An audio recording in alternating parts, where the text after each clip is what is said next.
times we had. Oh, when the wind would blow with rain, the snow were not all bad.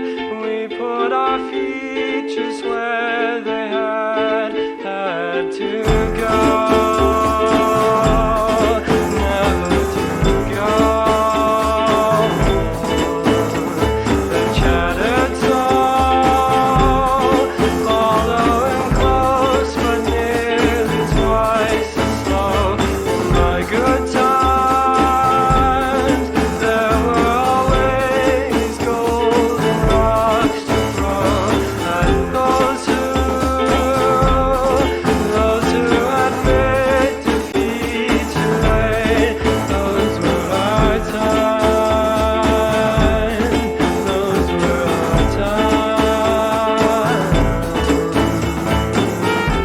Saška Mutić rodila se i odrasla u Zagrebu. Nakon završetka studija fotografije u San Diegu, dugi niz godina radi kao slobodna umjetnica fotografirajući primarno teatar i glazbena događanja. Izložena samostalnim i skupnim izložbama u Sjedinjenim Američkim Državama, Sloveniji, Italiji i Hrvatskoj. Od 2020. godine predaje fotografiju na Školi za primijenjenu umjetnost i dizajn te Sveučilištu Algebra u Zagrebu. Negdje na svom fotografskom putovanju susreće kazališnog klauna i zaljubljuje se u njegovu iskrenost, autentičnost, ljudskost i niz drugih vrlina koje prepoznaje i koje je zauvijek povezuju uz ovu vrstu izvedbe. Povod za naš razgovor bilo je gostovanje izložbenog salona Izidor Kršnjavi i Špuda u pogonu Jedinstvo, koje nam je pružilo priliku da uživamo upravo u izložbi Saškinih fotografija pod naslovom Klaun. Ovom izložbom Saška Mutić čini odmak od klasične fotografske izložbene forme, kreirajući, kako sama navodi, neki oblik vlastite klaunske predstave. Poslušajte što kaže o svom doživljaju klauna, umjetnosti fotografije, načinu na koji je stvarala tijekom rada na izložbi i neraskidovoj vezi s klaunskim kazalištem Triko Cirkus teatra u razgovoru s Nikolom Mijatovićem, ujedno i klaunom s jedne od izloženih fotografija.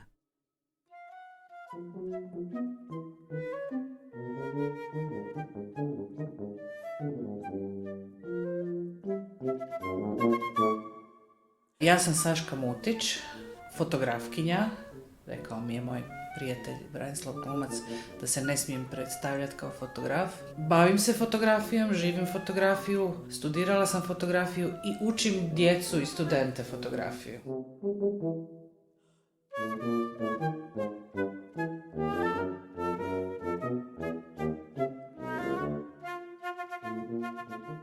U vezi klauna i kad sam prvi put doživjela klauna, ne kada sam ga prvi put vidjela, jer naravno svi smo vidjeli klauna više manje u životu, valjda od kad smo bili klinci, negdje u cirkusu ili na televiziji ili u crtiću i tako dalje. No međutim, moj prvi doživljaj klauna na način kao što ga doživljavam danas je u stvari se desio tek puno kasnije u životu, kada sam snimala predstave na Festivalu neovisnog kazališta u Opatiji i tada prvi puta vidjela, dakle, kazališnu predstavu u kojoj su bili klaunovi. I tada mi je postalo jasno da je to jedna potpuno druga forma, da su to potpuno druge vrste životinja od nekakvih cirkuskih klaunova ili bilo kojeg druge vrste klaunova. A ima ih preko nekoliko, ali ovo je potpuno, dakle, jedna životinja za sebe. Prvi dojam je bio doslovno, Bože, ja sam klaun. To je to. Ja sam to i oni pripadaju meni, oni su moji, ja sam njihova. Ja sam ih prepoznala momentalno. To je baš bila ljubav na prvi pogled.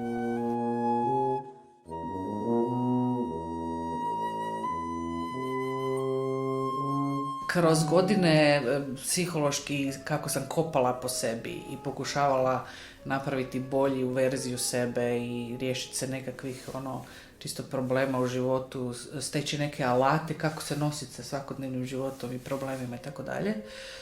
Proces tog mojeg nekakvog odrastanja, sazrijevanja i boljitka je skoro identičan procesu kreiranja i stvaranja novog klauna. Oni kopaju po sebi i oni u stvari traže onog najiskrenijeg, najistinskijeg sebe. I to je taj trenutak prepoznavanja bio. Nisam shvatila koliko je njima bilo bolno da dođu do ove najbolje verzije sebe, jednako je meni bilo kroz moj život. Isti taj proces.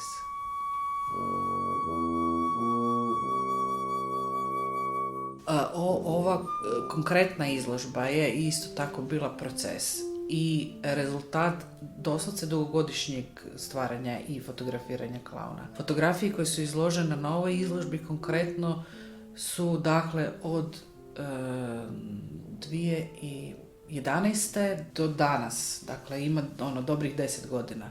U jednom momentu je postalo evidentno da su mi oni izuzetno bitni i bilo mi je bitno u principu izdvojiti ih. Kad ja kažem da sam ih izdvojila iz konteksta i stavila ih u tom obliku na bijela platna je upravo to. Dakle, nebitno je koja je fotografija snimljena prije 10 godina ili koja je snimljena jučer.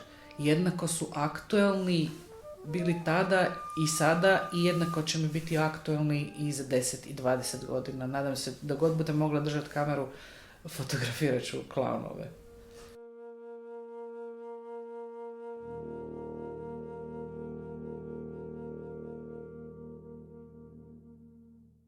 Poznavatelji fotografije znaju da je fotografija u principu vrlo lažljiva forma.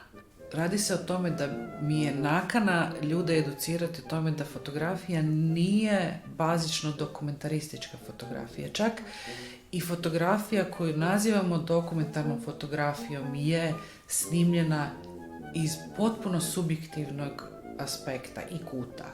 Autor svake fotografije bira hoće li u kadar uvrstiti samo dijete koje plače i žrtva je nekakvog, potresa, gladi, bilo čega, a da ne uvrsti u isti taj kadar možda kola hitne pomoći ili humanitarne pomoći koje stoje možda 20 metara dalje.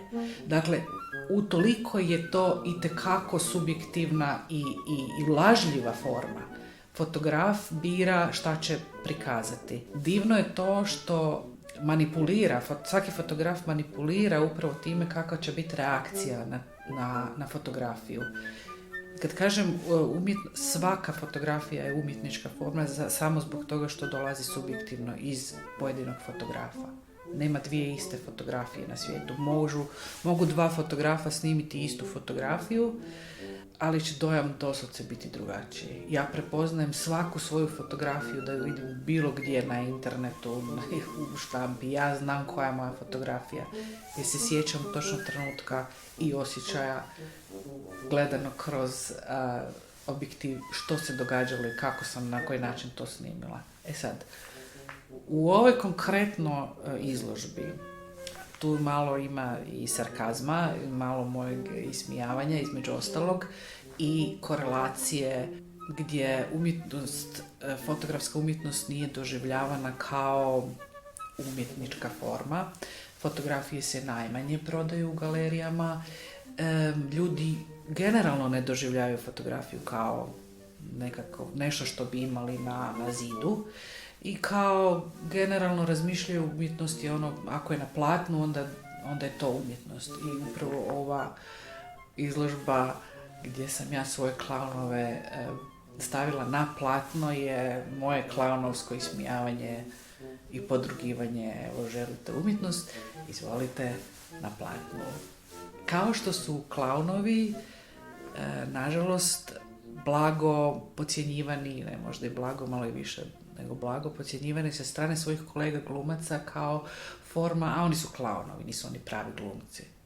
I tu je ta korelacija između klauna i fotografije i upravo zato to zajedno funkcionira savršeno. I kad ih izvučem iz konteksta, bez pozornice, bez ulice, bez studija, samo oni, onda u tom slučaju se gube godine kad je snimljeno, gubi se koncept kad je snimljeno, kontekst kad je snimljeno i možete ih aplicirati doslovce u bilo kojem segmentu svog života.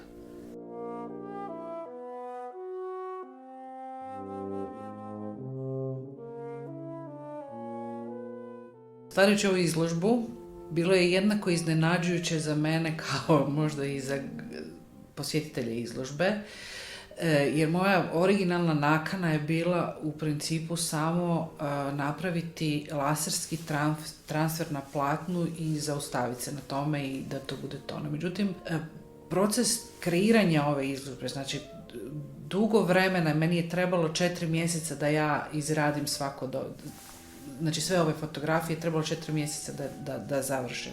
U procesu stvaranja perje se nametnulo, perlice su se nametnule, šljokice, džiđe-miđe, sve ono što je povezano sa klaunovima se nametnulo samo od sebe. I meni je proces bio jednako divan i jednako nov i samo sebe sam uspjela iznenaditi i uživati u cijelom tom procesu, kao da mi je nešto potpuno novo, da sam stvorila nešto potpuno novo. Bez obzira što te fotografije postoje već neko vrijeme, one su postale potpuno nešto novo kroz ovu izložbu. One više nisu ona originalna fotografija. Zabilježen trenutak na predstavi za mene je lako.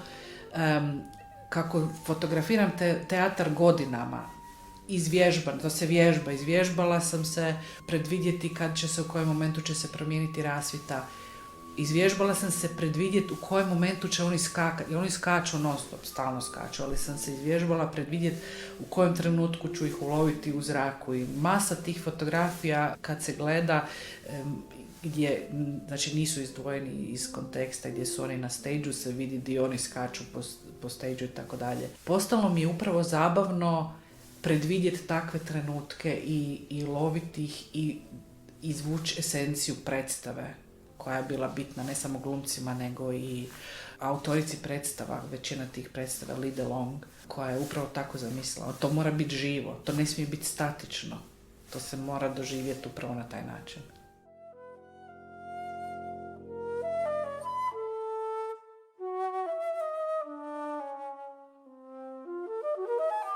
Ova izložba konkretno je postala predstava i performans za sebe. Ponavljam, bez obzira što su iz različitih perioda, ali upravo ovako kako sam ih posložila izgledaju kao da su iz iste predstave. I izložba kao takva je postala predstava za sebe.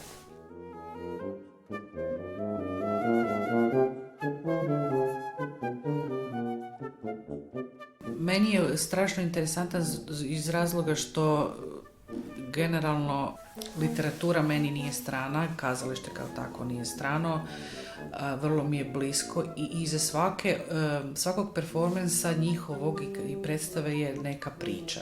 Dakle, što ne znači da priču nema Cirque du Soleil ili da nema priču ulični performer ili cirkuski klaun ili bilo koji drugi oblik klauna da nemaju svoje priče. No, međutim, ovdje su priče napisane upravo za te specifične klaunove. Iva Petar Dragan, aka Vitamin, je Vitamin kad je na sceni i svi znaju da je ona uvijek, u svakoj predstavi je ona Vitamin. Njezin karakter, njezina specifičnost se pokazuje u svakoj predstavi. Nije glumica Iva Petar Dragan koja se prilagođava novoj predstavi, nego se predstava prilagođava klaunu Vitamin ili Krupini Nikolini Majdak. Ili, razumijete, upravo nekakva obrnuta priča u cijeloj toj priči, što mi je apsolutno genijalno. Kako se oni mogu aplicirati kao da gledate male sekvence nečijeg života. Pa nekad su bili oni poznate slikovnice Maja u vlaku, Maja ovdje. Uvijek je Maja negdje, tako su i oni negdje, ali u drugačijoj situaciji, nova predstava, ali poznati likovi. I taj dio mi je genijalan, to mi je apsolutno fenomenalno, da ih mogu ja pratiti kao da jednostavno su u nekoj drugoj situaciji.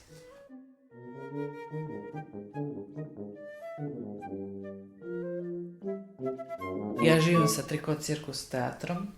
Oni su moji, ponavljam, ja sam njihova, to je ljubav sad za uvijek. Mene jednako interesira njihov progres, njihov napredak i oni se razvijaju na dnevnoj bazi, oni uče nove stvari i pronalaze nekakve nove aspekte sebe, kao što ja pronalazim neke nove aspekte sebe i drago mi je u stvari odrastati zajedno sa njima. Interesiraju li me drugi klaunovi? Da, apsolutno, znatiželja tu postoji i uvijek bi mi bilo drago i lijepo i fascinantno snimiti neke druge izvođače i vidjeti nešto novo, ali ostaje ova suradnja tu sa mojim curama i dečkima, jer mi je lijepo vidjeti koliko su napredovali, pogotovo ovih 10 godina i što će se još desiti u sljedećih 10 ili 20 godina. To mi je fascinantno. Kao nekako baš dokumentarističko praćenje njihovog napretka.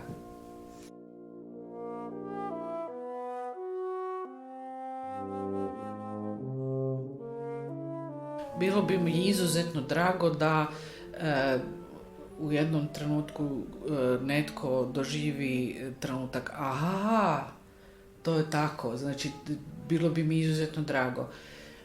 Koje su moje ciljevi? Nemam nikakve skrivene namjere. Naravno da bi bilo lijepo osvijestiti ljude u razmišljanju o klaunima generalno.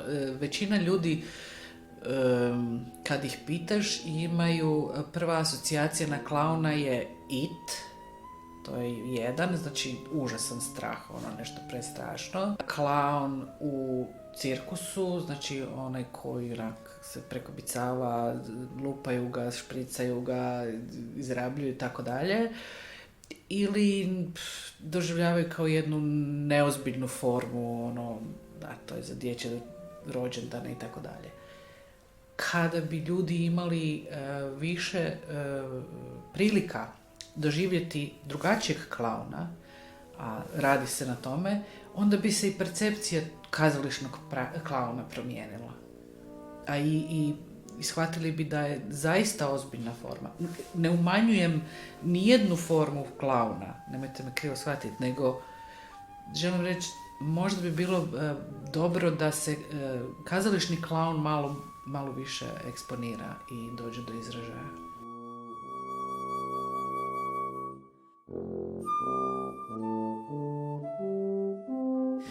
Pa, htjela bi napomenuti da sam ja generalno, i tako je nekako ispalo, ne bih htjela da zvuči pretenciozno, ali ja zaista jesam konceptualni fotograf. Ja nisam osoba koja hoda non stop sa fotoaparatom okolo i snima tako.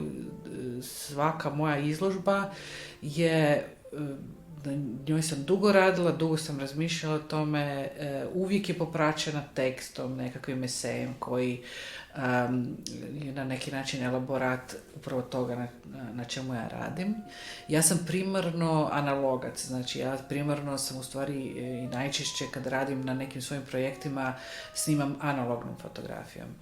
I to ne samo na filmu s analognom fotoaparatom, išla sam u drugu krajnost, snimam sa plastičnom kamerom. Znači plastična kamera koja ima plastičnu lencu i koja je bazično dječja igračka, što u stvari i nije, ali eto, interesantan mi je rezultat tih fotografija i kako to ima. Moja mentorica, koja mi je davnih dana predavala na fakultetu, Annette Fornet, je jedna od, u svijetu je to puno priznatija forma, znači fotografije. Neki od vas će možda znati lomografiju. Lomografija je nastala puno kasnije od ljudi koji su se pasionirano bavili snimanjem plastičnim kamerama. Dakle, Annette Fornet me nekako uvela u taj svijet i to je nešto što mi je zauvijek ostalo. Sve svoje projekte radim u stvari čak i sa tom kamerom. Klaunovi nisu snimljeni sa analognom kamerom, klaunovi su snimljeni digitalnom kamerom iz čisto praktičnih razloga. Oni su toliko brzi i toliko puno detalja ima da nema šanse da bi ja ikada stigla snimiti sve na način da bude upravo ovaj trenutak zabilježen koji je.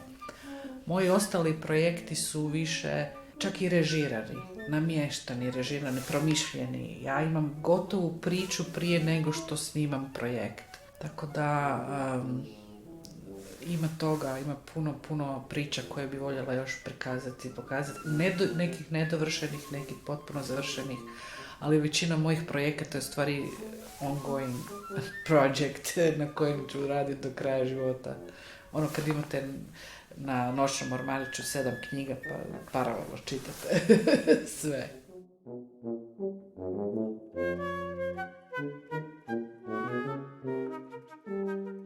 Još ću ti pitati jedno pitanje za kraj. Ali kratko, imaš 40 minuta. Može. Kaže ovako, pitanje koje sam ja sad tu tebi postavio. Znači, kako bi se ti osjećala kada bih ti ja rekao da ovaj tu razgovor, intervju sa tobom vodio jedan klaun sa tvoje fotografije? Prvo je posramljeno jer ga nisam prepoznala. Broj 1. Ali u stvari mi je i drago, možda čak da nisam prepoznala klauna u civilu, jer klaun u klaunu je nešto posve drugo od osobe koja skine klauna i ne predstavlja ga. Pa dobro, drago mi je zbog tog odgovora jer sam jedan od tih ljudi sa fotografijom. Fucking shit.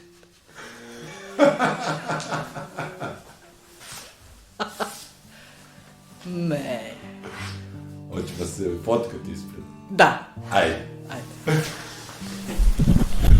Ali, znači, jedini klaun do kojeg nisam došla. There's no reason to be seen. No one knows where I have been, where I have been. I mean, love is what I mean. Joy, joy and jubilee. Joy, joy and jubilee. Joy, joy and jubilee.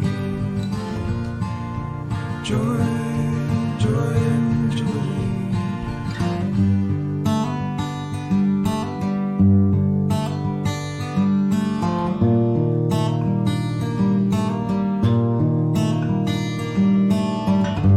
This is what I want to be. Everything's inside of me, inside of me, where only Sue should be. Joy, joy and jubilee. Joy, joy and jubilee. Joy, joy and jubilee. Joy, joy and jubilee.